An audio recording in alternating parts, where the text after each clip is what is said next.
Good afternoon, church members. We are here to present the Center for Hope to you guys today. Our vision is helping unwed moms with raising their newborn child, giving moms the tools to properly care for their new babies. We are trying to establish emotionally counseling for the young moms, family education of the teen moms, as well as offer social support as they deal with having a child at a young age. We are trying to connect these moms with other organizations, such as them getting employment, connecting with federal and state aid, and definitely finding housing aid for them and their new babies. The Center for Hope, as Charles said, is based in Kankakee, Illinois. It is mostly helping very young moms, as young as age 14 or 15, having children, and how to deal with raising that child and doing so in a well and healthy manner.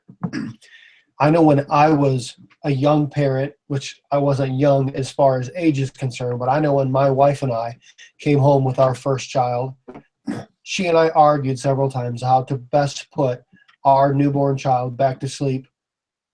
We had a hard time many times, and I would consider myself to be a well-informed parent with Lamaze classes and student things that helped us become better parents.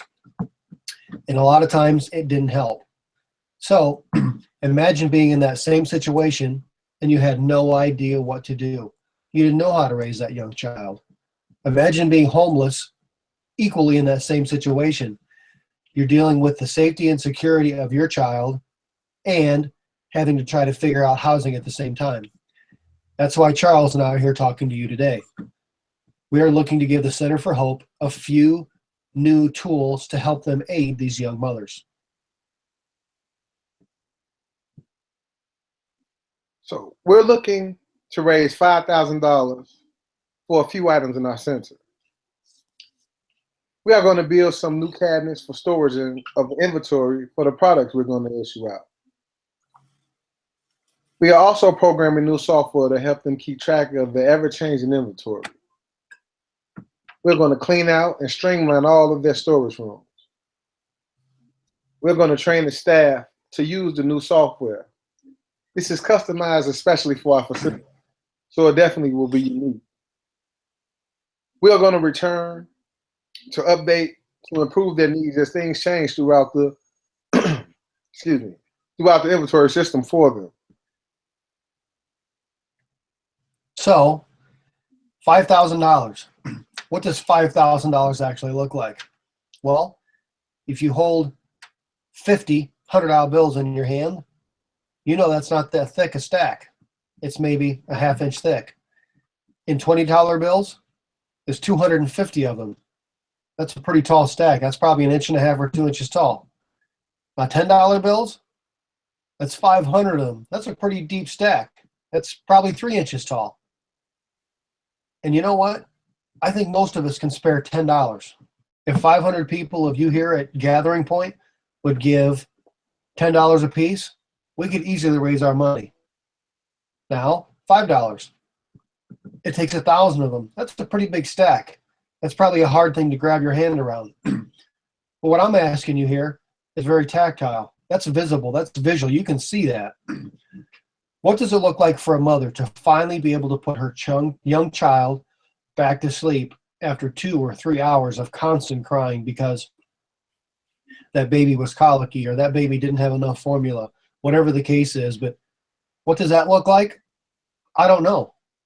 But these staff members at the Center for Hope are working with these young children so that they can give them the tools to be able to do that.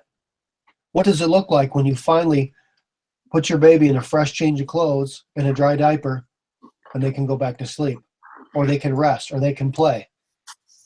Those are things that are hard to quantify because it's making a mother emotionally confident and happy in the way that they're raising their child. So today I would like to ask you guys a couple of questions that's based around how does it feel? How would you feel if I told you you hit a home run and I did not give you a baseball bat? This is the type of issue that these young women are faced with today. Being hit with, trying to hit home runs without having a baseball bat. In saying that, I would like to ask you another question. How would you feel if I told you to catch a 98 miles per hour fastball with no glove? It's almost impossible. And that's what these young women are facing. Impossible without any help with their young children and babies. How would you feel if you had to change your baby's diaper and you did not have any diaper? That's a feeling that I have never felt, and hopefully none of you have ever felt. But we have these young women that's dealing with these issues every day. How would you feel if you knew your baby was in pain and had no medication? It's enough when we are in pain and don't have the means to medicate ourselves, but to bring a child here and we can't medicate them, that's a real heartfelt situation. How would you feel if your baby had a diaper rash and you had no ointment? Again, you guys can see where I'm getting here. These women really need help. And again, how would you feel if your baby needed a bath and didn't have no soap? It's probably one of the worst things that could ever happen. But amongst us all today, we can avoid this situation happening and put the power back into the mother's hands so she can be able to help her child and also herself. So we come to you with a few details. There's a lot more details. We put together a paper we've handed out to you guys. It details the schedule and all kinds of miscellaneous stuff, all of which probably doesn't really affect you. But if you like the information, it's there. This is what we'd like to do. We'd like to clean up a 12 by 16 room, which currently they store all their inventory in. We want to demolish a counter that runs the perimeter, paint the room, give them a nice, fresh, clean look, shampoo the carpets after many years of formula and medication spilling on the ground. We'd like to install 16 shelving units that are 48 inches wide and 6 feet tall that have 5 shelves. That creates 4 or 5 times the amount of storage than what they have right now. And lastly, we'd like to write and install an inventory tracking software so they know what they have at any moment.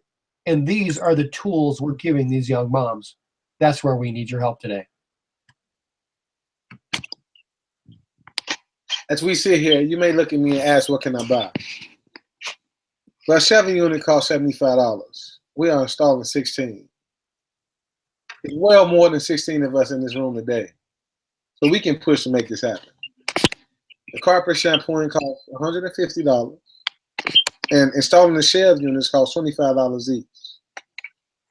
So we only need 16 shelves, so at $25, it comes out to $400 to do this. And again, it's way more than 16 of us in this room. A gallon of paint costs $18, and we need 4. An hour of community, an hour of community programming is $200. We need 10 hours. 10 long hours to get this computer program situated. So what would you buy? How can you help us succeed? That's a question for you to answer. Another question that I'll ask you is, what is your impact? How will your $18 gallon of paint impact a teen mom? To be honest with you, that teen mom will probably never see that room. How will a shelving unit impact a teen mom? Once again, that teen mom will probably never see that room. But those are tools that give the staff members ability to help these young teen moms. So it may not be a direct tool for them, but it's a direct tool for the staff. And if we can help this staff have the tools they need to equip these young moms to raise children, that's what we're looking for. So ultimately, I don't know what that will look like for these teen moms, but I would love the opportunity to come back to you a year from now and share you how the project progressed and how these young moms were affected. So we don't know. Give us a chance to find out. Thank you for time here today, and we'll be here to answer a few more questions at the end of the service. Thanks again for your time, and have a great morning.